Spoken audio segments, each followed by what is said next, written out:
हुसैन साहब, कैबिनेट के members, member of provincial assemblies, stage पे बैठे हुए दोस्त, बलूचिस्तान के सीनियर रिटायर्ड और सर्विस में जो हमारे दोस्त हैं वो तमाम, और लेडीज़ एंड जेंटलमैन, अस्सलाम वालेकुम। सबसे पहले तो मैं करवानी साहब आपका और आपकी एसोसिएशन का शुक्रिया अदा करता हूँ कि आपने एक थॉट प्रोसेस से आज पूरे बलूचिस्तान को गुजारा है, और जो टॉपिक आपने रखा है गवर्नेंस का, मैं समझता हूं कि सबसे बड़ा चैलेंज हुकूमत संभालने के बाद जो मुझे नज़र आया है वो गवर्नेंस का ही नज़र आया है। बल्कि मैं तो बसा औकात कहता हूं कि there is no good and bad governance, it is governance, either it is no governance, there is no bad governance. Because वो तो, और in Balochistan context, let's be honest, मुझसे पहले जितने लोगों ने बात की, बड़ी थ्योरेटिकल बात की और बड़ी दानाई के साथ, और लास्ट स्पीकर का ये मसला भी होता है क्योंकि उससे पहले अगर स्पीकर सना बलोच जैसे हों तो लास्ट स्पीकर तो पता नहीं क्या बोले। एनी हाउ, सना साहब, जितने भी इंडेक्स, जितने भी डेटाज कलेक्ट किए जाते हैं, I 200% एग्री विद यू कि इस 200 अरब के साथ 43% ऑफ पाकिस्तान को डेवलप, क्या उसकी ग्रोथ भी स्टार्ट नहीं की जा सकती। लेकिन मेरा जो पॉइंट है वो ये है कि ये जो 200 अरब है, आया ये हम कहाँ लगाते हैं। दिस इज मोर इम्पोर्टेंट कि जो हमारे पास रिसोर्सेज हैं वो अनफॉर्चुनेटली, लेट्स बी ऑनेस्ट, वो उसकी ज़्यादा तादाद करप्शन की नज़र हो जाती है। और हमारी जो PSTP की किताब है पिछले 10 साल की, अगर कोई आप जैसा लर्नेड आदमी उठा ले या हमारा कोई स्टूडेंट उठा ले तो उस पर PhD की जा सकती है कि हमने क्या क्या ब्लेंडर्स किए हैं उस PSTP के साथ, अपने लोगों के साथ, किसी और ने नहीं किए। ठीक, हमारे रिसोर्सेज कम, वी डिजर्व मोर रिसोर्सेज, जो ऑटोनॉमी हमने मांगी नहीं 18th अमेंडमेंट में वो हमें मिल गई। तो अब फेडरल गवर्नमेंट ये कहती है कि हम अपने डिफेंस हैं, हमारे फॉरेन डेट्स हैं, आप अपनी डेवलपमेंट खुद कर ले।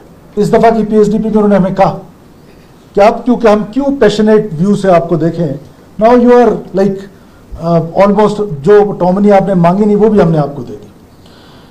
तो मेरा जो प्रॉब्लम है वो ये है कि मेरा जो फोकस है वो इस पर है कि ये जो 200 अरब रुपए हैं या ये जो गवर्नेंस का मॉडल है, ये तो मैं आपको डेवलपमेंट साइड पे बता रहा हूँ। हमारा नॉन डेवलपमेंट जिस तेजी के साथ ऊपर जा रहा है, जिस तेजी के साथ ऊपर जा रहा है, आप यकीन करें कि after 10 years, may be 15 years, not more than 20 years, हमारे पास आपके पेज के लिए पैसे नहीं होंगे। हमारी जो गवर्नमेंट फंक्शनरीज हैं उनको चलाने के लिए पैसे नहीं होंगे अनटिल अनलेस कोई मिरेकल हो जाए। कोई ये जो हमारे बड़े प्रोजेक्ट्स है जिस पर रेकोडेक है, पाकिस्तान पेट्रोलियम लिमिटेड, OGDCL, या हमारी अपनी कोई कंपनी, कोई ऑयल, कोई इस तरह का मिरेकल हो जाए तो शायद बलूचिस्तान का सर्वाइवल हो। Otherwise being chief executive of this province, I am afraid. और मुझे इतना डर लगता है कि हम किस तरीके से हमने अपनी गवर्नेंस का सत्यानाश किया है। To be honest, I don't want to blame anybody. 2 लोग हैं जिनको ब्लेम देना चाहिए। One is my class, the politicians, second is the bureaucrats. किसी तीसरे को, मैं इस्लामाबाद, लाहौर के बैठे हुए पंजाबी को ब्लेम देने के लिए तैयार नहीं हूं, या इवन यहां की एस्टेब्लिशमेंट को ब्लेम देने के लिए तैयार नहीं हूं। मैं जब से चीफ मिनिस्टर बना हूं, पिछली PSTP में मुझे पता चलता था कि कोर हेडक्वार्टर से स्कीमें आती थी, हम सब यहीं बलूचिस्तान के रहने वाले, एक स्कीम भी नहीं आई, बिकॉज हमने उनको स्पेस नहीं दी। हमने ये साबित किया कि हम बेहतर काम कर रहे हैं तो हमें ये काम करने दें, ये हमारा काम है। और अगर वो हमारी मदद करते हैं किसी काम में, बलूचिस्तान का केस जो है वो सिक्योरिटी पैराडाइम और डेवलपमेंट पैराडाइम दोनों ने साथ चलना है। प्रैक्टिकल बात करनी चाहिए।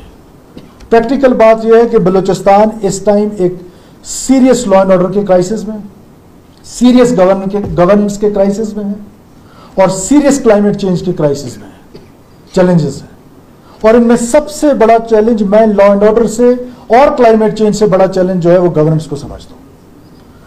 ऑनेस्टली, हम पॉलिटिशियंस ने गवर्नेंस में जो किरदार अदा किया, समेत मेरे, अगर उस पर किताबें लिखी जाएं तो शर्म से सर न उठे कि हमने किस तरीके से अपने इंस्टीट्यूशंस को तबाह किया। मगर उस तबाही में जो किरदार आपने अदा किया, खूगर हमसे थोड़ा गिला भी सुन लें, کہ جو تباہی کی ذمہ دار ہم نے شروع کی آپ نے مکمل اس میں حصہ ڈالا, مکمل طور پہ آپ اس کا حصہ دار رہے. اور صحیح کہا شاہ صاحب نے کہ یہ جو ٹینیور ہے اس ٹینیور کی جو شیورٹی نہیں ہے اس کی وجہ میری کلاس سے زیادہ آپ لوگ خود ہیں. آج بھی میں نے یہ سنا ہے اپنے ایم پی ایس سے, اپنے پولیٹیشین سے, میرا ڈی سی کیوں نہیں لگا. یہ میرا ڈی سی کیا ہوتا ہے؟ آپ جا کے آفر کرتے ہیں کہ میں آپ کا ڈی سی بننا چاہتا ہوں, آپ جو کہیں گے میں وہ کرنا چاہتا ہوں. جب ہم گورننس کے اس طرح کے ماڈلز کو انکریج کریں گے, جب ایک بندہ ایک سیکرٹری صاحب کام کر رہے ہیں, دوسرا سیکرٹری جا کے منسٹر سے ملتا ہے گھر میں اور اس کو کہتا ہے کہ جی یہ تو نصیب اللہ خان آپ کی سروسز ٹھیک نہیں کر رہے ہیں, میں ہوں نا, میں زیادہ تابعداری کروں گا.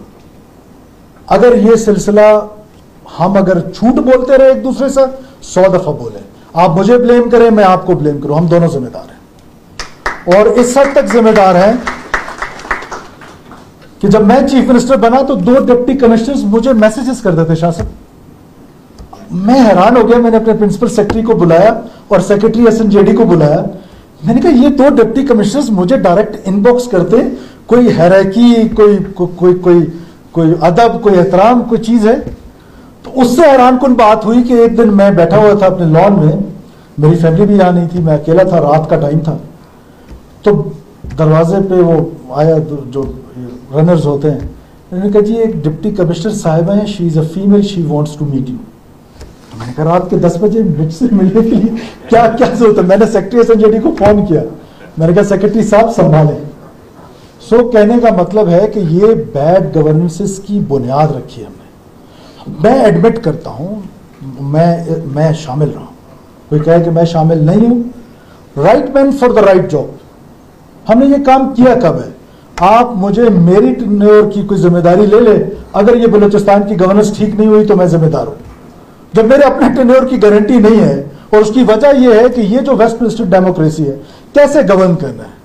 گورن کرنا ہے یا تو بادشاہت سے, یا خلافت سے, یا ڈکٹیٹر سے, یا یہ جو ڈیموکریسی ہے, کیونکہ اس پر ابھی زیادہ بات نہیں کی جا سکتی کہ پاکستان میں اس کو قرآن اور حدیث سمجھا جاتا ہے.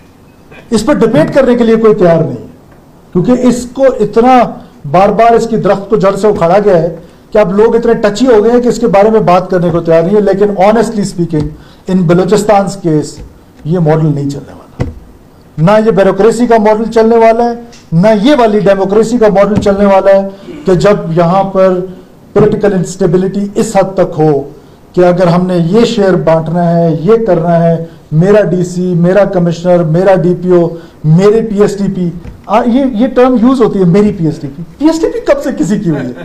یہ ٹرم یوز ہوتی ہے یہاں پر اور پراؤڈلی لوگ یوز کرتے ہیں کہ جی میری اسکیمز. سو یہ جو ڈیولپمنٹ ہے, یہ جو گورننس ہے, یہ سائنس ہے. اس سائنس کے لیے پوری ایک, جس طرح کیسر بنگالی صاحب فرما رہے ہیں کہ پورا ایک میکنزم بننا چاہیے, اور ہم اس کے لیے کوشش کر رہے ہیں. ہم نے جو اپنی ریفارمز کمیٹی بنائی ہے اس میں بہت سینئر دوست ہمارے بیٹھے ہیں, ان کو ہم نے رکھا ہے. اللہ کرے کہ ہم اس میں کامیاب ہو سکیں. اس کی امپلیمنٹیشن میں ریفارمز کمیٹی تو اس سے پہلے بھی بنی, ایک دفعہ نہیں کئی دفعہ بنی, لیکن اس کا اینڈ رزلٹ کیا ہوا کہ اس کی امپلیمنٹیشن میں چیف منسٹرز کو پرابلم ہوتی ہے. اور پرابلم کیوں ہوتی ہے کہ یہ جو ماڈل ہے اس ماڈل کے تحت ہوتی ہے. اور کبھی یہاں پر مشاہد صاحب, کبھی بھی یہاں پر کوئی ایسی گورنمنٹ نہیں آئی جو کولیشن پارٹنرز کے تحت نہ ہو, جو کولیشن گورنمنٹ نہ ہو. سنگل لارجسٹ میجورٹی آج تک کسی کو نہیں ملی. ایسے میں جو انوائرمنٹ ہوتا ہے پروونشل اسمبلی کا, وہ چیف منسٹر ایک بلیک میلنگ پوزیشن میں ہوتا ہے. He has only 2 choices, 1 to remain blackmail, 2 to go home. تو یہ 2 choices جب آپ کے پاس ہوں تو میرا خیال ہے کہ زیادہ تر لوگ مجھ سمیت بلیک میل ہونے کے لیے تیار ہو جاتے ہیں. تو میرا خیال ہے کہ ہمیں مل کے یہ اتنی بلیک سچویشن کے باوجود, کمال تو یہ ہے کہ مجھے اکثر میرے بیوروکریٹ دوست, میں ان کو کہتا ہوں کہ جب سنڈے مین آیا تھا اس نے پہلے یہ محل بنایا تھا, وہ آیا تھا گھوڑے پہ, وہ آیا تھا ٹینٹ میں رہ رہا تھا. آج گورنر ہاؤس بنا کے ہم اس کے نیچے جا کے میٹنگز کرتے ہیں.